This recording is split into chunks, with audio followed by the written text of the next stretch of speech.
حضرت زینب نے جب بتایا تو کنیز جو بوڑھی عورت کہتی ہے کہ بیٹی اچھا وہی فاطمہ نا جو مدینہ میں رہتی ہے، جو میرے آقا حضرت محمد مصطفیٰ صلی اللہ علیہ وآلہ وسلم کی بیٹی تھی، انہیں کی بیٹی ہے اور انہیں کی اولاد یہ ہے، انہیں کا یہ سر ہے۔ تب وہ عورت کہتی ہے ارے بیٹی زینب تم بھی ہو؟ ہاں تم بھی چھوٹی تھی، تم بھی چھوٹی تھی، میں تم کو بہت پیار کرتی تھی، میں تمہارے ماں فاطمہ کی خدمت میں کئی سال تک رہ چکی ہوں، خادمہ ہو اور ان کی کنیز ہو، اور انہوں نے ہم کو کچھ اچھائیوں کے ساتھ میں ہم کو آزاد کر دیا اور یہ وصیت کی تھی کہ ایسا وقت آئے گا کبھی تو ہمارے مٹے بڑے قافلہ والوں کی تم خدمت کرنا، کھانا پانی پیش کرنا اور ان کے ساتھ جو اچھائیاں ہو سکے کرنا۔ تو حضرت زینب آنکھیں پھاڑ کے دیکھتی ہے میری ماں کی خادمہ ہے، اللہ اکبر۔ فوراً وہ بوڑھی عورت حضرت خاتون جنت کی بیٹی کہ حضرت زینب کے ہاتھ پاؤں کا بوسہ دینا شروع کرتی ہے، آپ آگے رسول کی سہجاتی ہیں اور حضرت سکینہ کو چومتی ہے اور جو حضرت ام روان ان کو چومتی ہے اور جن لوگوں کو دعائیں دیتی ہے، کسی کا کپڑا چومتی ہے، کسی کا ہاتھ، کسی کا پاؤں چومتی ہے اور کہتی ہے آپ آلے رسول ہے، اولاد رسول ہے، آپ کا قدم چومنا میرے لیے باعث فخر ہے اور ہم جنتی ہے، جنت ہمارے لیے ہے۔ اگر کوئی اہل بیت کا قدم چومتا ہے یا ان کا دوپٹہ چومتا ہے وہ جنتی ہے، جنتی۔ اگر وہ جہنمی تھا اور عقیدہ صحیح کر کے اس نے چوم لیا ہے تو اللہ تعالیٰ اس کو جنت واجب کر دیا، جہنم کو حق کر دیا اس کی خدمت سے۔ تو جب یہ پتہ چلتا ہے حضرت زینب کو کہ میری ماں فاطمہ خاتون جنت کی کنیز ایک بیٹی رونے لگتی ہے، یہ حسین جس کا سر ہے، یہ چھوٹے تھے، حسن چھوٹے تھے، آپ بڑی بڑی تھی، میں بہت پیار کرتی تھی، میں کھلاتی پلاتی تھی اور ادھر ادھر گھماتی تھی، خدمت کرتی تھی، آپ لوگوں کے کپڑے دھویا کرتی تھی اور حسین جس کا سر لٹکا ہوا ہے ان کے بھی کپڑے دھویا کرتی تھی، ان کا کام کیا کرتی تھی۔ آج وہی حسین ہے، وہی آلے رسول ہے، وہی خاتون جنت کا بیٹا ہے جس کو دشمنوں نے شہید کر کے اس کے سر کو نیزے کی نوک پہ چڑھا کے دنیا میں تماشا بنا کے گھما رہے ہیں کہ ہم جیت گئے، ہم جیت گئے، ورنہ یہ جیتے نہیں تھے، یزیدی جیتے نہیں تھے، بلکہ جب یہ ملعون یہ یزیدی لوگ لعنتی ہے اور مردود ہے تو مردود اور لعنتی جیتتا کہاں ہے؟ جو ظالم بادشاہ ہوتا ہے، جو ظالم لوگ ہوتے ہیں وہ کبھی جیتتے نہیں ہیں، اور ایمان والے جو حق پر رہنے والے اور حق پر مرنے جینے والے، زندگی گزارنے والے دنیا میں جو بھی ہے کم تعداد میں ہوتے ہیں، اپنی جان کو قربان کرنا گوارا کر لیتے ہیں مگر اپنے دین اور دھرم پر آج آنا منظور نہیں کرتے، گوارا نہیں کرتے ہیں، وہی حق والے ہوتے ہیں جن کا نام رہتی دنیا تک ہر انسان اچھے طریقے سے لیتا ہے، اور جو ظلم کرتا ہے ان کو مردود اور لعنتی اور کتا کمینہ گنبد ہمیشہ دنیا کے اچھے لوگ کہا کرتے ہیں۔ شروع کریے اللہ صلی اللہ سیدنا مولانا محمد وآلہ وصحبہ وسلم صلاۃ و سلام علیہ رسول اللہ۔ وہ کنیز کھانا پلا کے پانی پلا کے اس کے بعد میں سر جھکا کر بیٹھ جاتی ہے، دعا کرتی یا اللہ یہ منظر جو میری مالکہ نے خاتون جنت نے بتایا تھا، حقیقت حضرت خاتون جنت نے غیب کی خبر بتائی تھی، ہم کو وصیت کی تھی، آج یہ وہی وصیت ہے، یہ وہی خبر ہے میں جو اپنی نظروں سے دیکھ رہی ہے۔ وہ کہتی ہے آج بیٹی زینب دیکھو اب میں یہاں سے گھر نہیں جاؤں گی، میں گھر نہیں جاؤں گی، یہ برتن لوٹے سے مجھے رکھ کے آپ لوگوں کے ساتھ میں بھی چل رہی ہوں، جو حشرات کا ہوگا وہی حشرات کے ساتھ میرا بھی ہوگا، اس لیے آپ جو ہے محمد رسول اللہ کے نواسیہ ہے اور آل رسول اولاد رسول ہے، اور آپ کے ساتھ چلنا بھی بہت باعث فخر ہے۔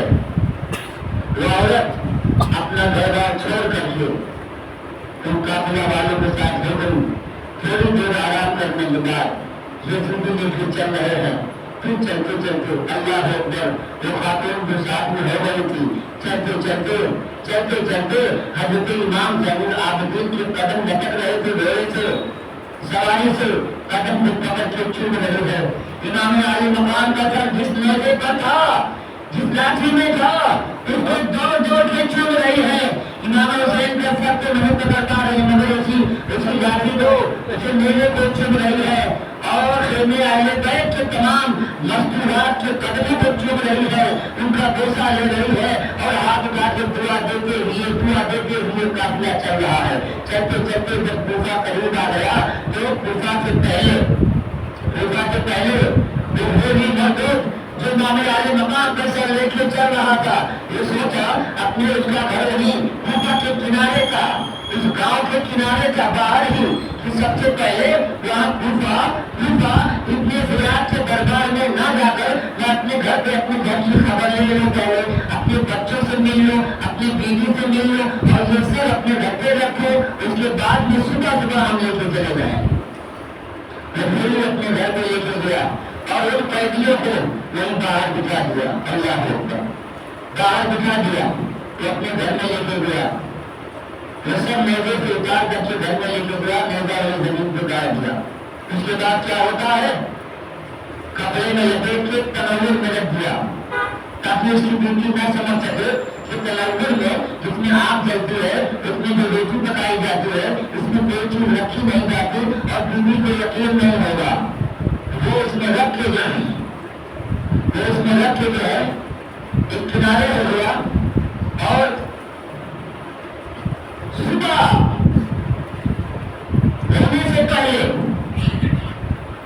ہونے سے پہلے اندھیری ہی میں اس کا شوہر سو گیا تھا. وہ بیوی اٹھی اور دیکھتی ہے گھر میں چکر لگاتی ہمارے گھر میں اجالا کیسا ہے.